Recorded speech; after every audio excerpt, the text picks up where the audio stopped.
guna visa pelancong untuk masuk negara dan bekerja secara haram. Taktik itu digunakan oleh sindiket yang bersekongkol dengan segelintir penguatkuasa membawa masuk warga asing menerusi laluan khas di lapangan terbang antarabangsa Kuala Lumpur. Menurut sumber, sindiket membayar wang rasuah dengan nilai tertentu kepada penguatkuasa.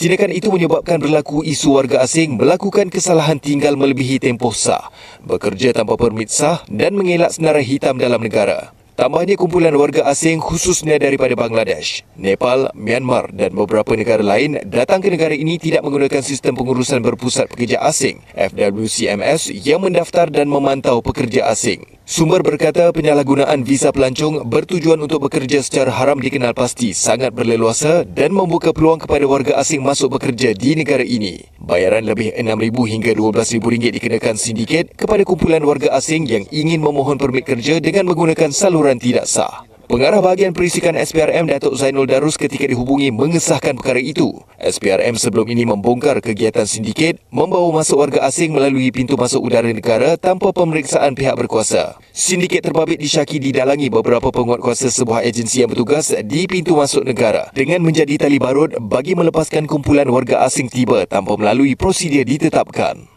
Assalamualaikum warahmatullahi wabarakatuh.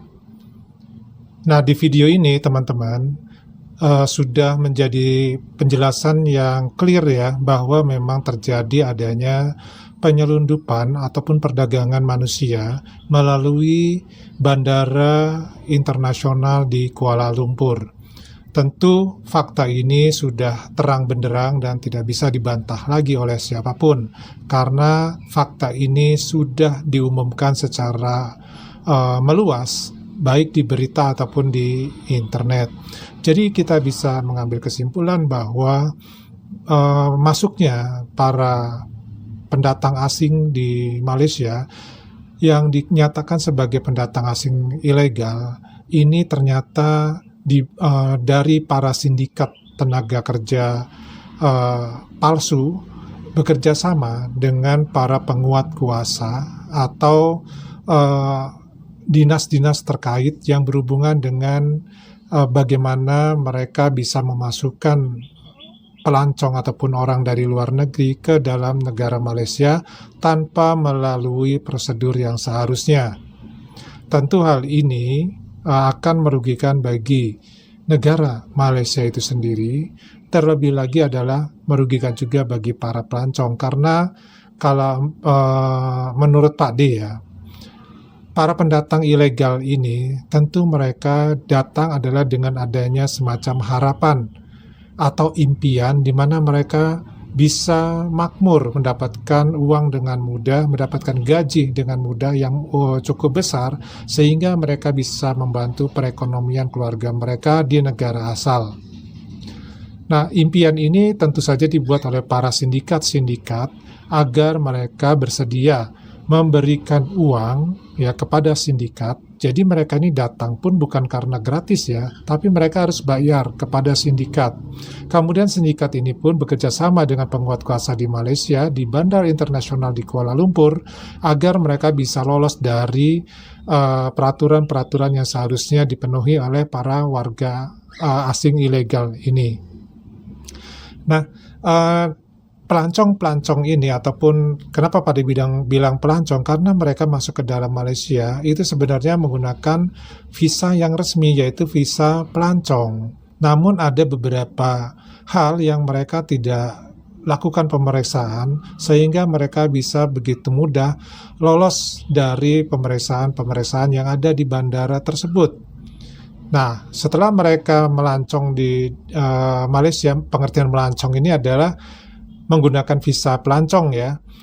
Setelah masa pelancongan habis, maka mereka tidak kembali ke negara asal tetapi menetap di Malaysia, dan mereka memang tujuannya adalah menetap.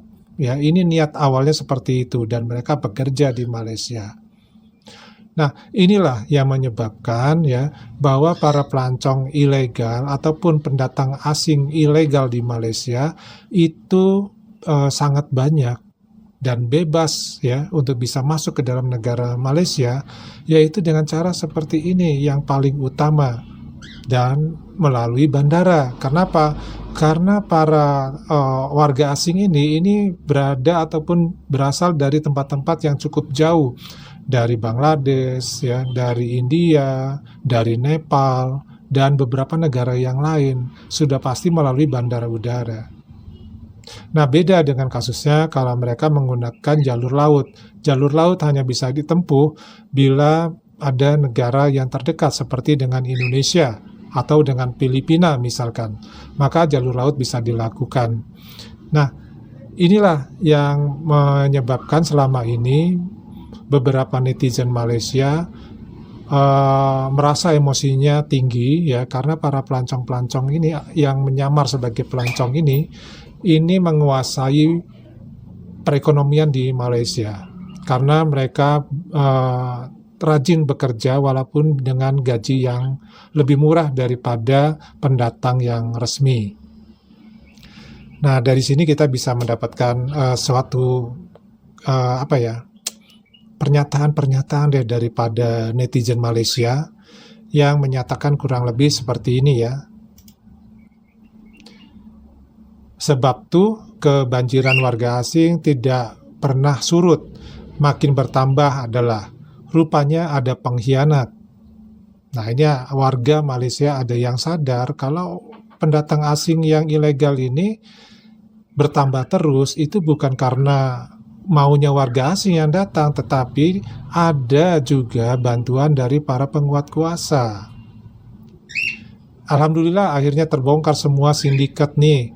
Sabas buat tim SPRM bertindak cepat tangkas. Nah, ini ada rasa senang, ya, bahwa para sindikat ini tertangkap.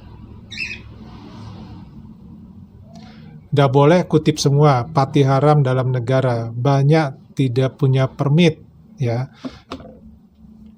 Terus ada juga, mereka juga bawa masuk penyakit sebab tak melalui ujian medikal yang diwajibkan. Ya, gambaran seperti itu atau perkiraan seperti itu bisa dimaklumi karena mereka tidak melalui tes apakah mereka membawa penyakit atau sedang sakit atau tidak. Karena ketika kita berpindah ke negara lain, kita akan diminta untuk tes kesehatan, ya, supaya kalau kondisi badan kita memang sedang tidak sehat, kita tidak diperbolehkan masuk ke negara tersebut. Mungkin lebih ramai lagi penguat kuasa yang terlibat. Moga SPRM siasat ke akar umbi agar menahan lagi pengkhianat-pengkhianat negara. Nah, ini ada juga yang curiga, mungkin lebih banyak lagi yang terlibat, bukan hanya yang ini, ya. Jim, dah lama makan rasuah. Senang-senang aja negara ini kena jajah semula sebab ramai pengkhianat dalam negara yang hanya kisah pasal perut mereka. Ya, artinya apa? Artinya mereka pun, ya, ternyata ya masih kurang juga duit dari negara. Yang dikatakan bahwa mereka makmur, ya, di negara Malaysia hidupnya berkecukupan, ya nggak begitu, ya. Ternyata juga kita faktanya seperti ini, ya. Namanya korupsi itu terjadi bila ada kebutuhan apa? Kebutuhan sandang dan pangan. Jadi kalau kebutuhan itu tidak terpenuhi dan peluangnya ada, maka korupsi pun ramai. Kita lanjut, ya, komentar dari netizen. Makan rasuah semua pihak berkuasa di Malaysia. Lihat kalau mereka ada dalam kampung-kampung, kita hidup mereka mewah, rumah besar gila, kereta mewah, model baru-baru, hidup tidak mesra dengan orang kampung, biasa agak sombong-sombong. Maklumlah orang ada kuasa. Wah, dari tanggapan ini menjadi informasi nih buat kita, ya. Ternyata di Malaysia pun sama aja dengan di Indonesia, ya. Kalau mereka berhidup juga bermewah-mewah di kampung, kalau sudah mewah, sudah terlihat kaya, mereka sombong-sombong. Padahal hasil dari rasuah, ya, hasil dari berkuasa, ya. Patutlah berlambak betul mereka tanpa sembarang pengawalan. Mereka pula berlagak seperti negara ini mereka yang punya. Mereka-mereka yang menipu kerajaan dengan tidak melakukan kerja. Mereka ini patut dipenjara. Tanggung jawab yang diberikan tetapi pengkhianatan yang diberi. Patut periksa semua kaki tangan imigresen dan account bank. Ya, kemudian kita lanjut ya. Memalukan semua orang pengkhianat negara, tidak berasa malu, tidak berasa takut agama, bahasa letak dekat mana. Ini nggak ngerti nih Pak, maksudnya gimana. Kes ini SPRM cuma tangkap orang bawahan saja, orang atas-atas terlepas. Tak mungkin kes ini melibatkan orang bawahan saja, sebab melibatkan skandal besar. Ya, ini memang biasanya kalau sudah berupa kelompok ya, itu berarti ada orang-orang yang di atas juga yang terlibat, dan ini memang biasanya sulit untuk diberantas hal-hal seperti ini. Dan ini terjadi di negara manapun ya, kalau sudah melibatkan orang-orang berkuasa di atas, sulit untuk bisa memberantasnya. Yang kena tangkap itu ya kelas-kelas yang di bawah. Nah, dari informasi-informasi netizen ini menunjukkan bahwa memang ada kesadaran dari beberapa netizen yang mengakui bahwa rasuah itu ternyata terjadi di negara mereka, terutama yang berhubungan dengan masuknya para pekerja asing secara tidak sah. Mudah-mudahan informasi ini menjadikan para netizen yang biasanya nyinyir tentang para pekerja ilegal, kenapa begitu banyak di negaranya, segera menyadari bahwa ini akibat dari para penguat kuasa yang memberikan pintu peluang untuk dengan mudahnya masuk ke negara Malaysia tanpa menggunakan dokumen-dokumen yang resmi. Oke, daripada cukup dulu, kita ketemu lagi di video yang lainnya. Wassalamualaikum warahmatullahi wabarakatuh. Salam.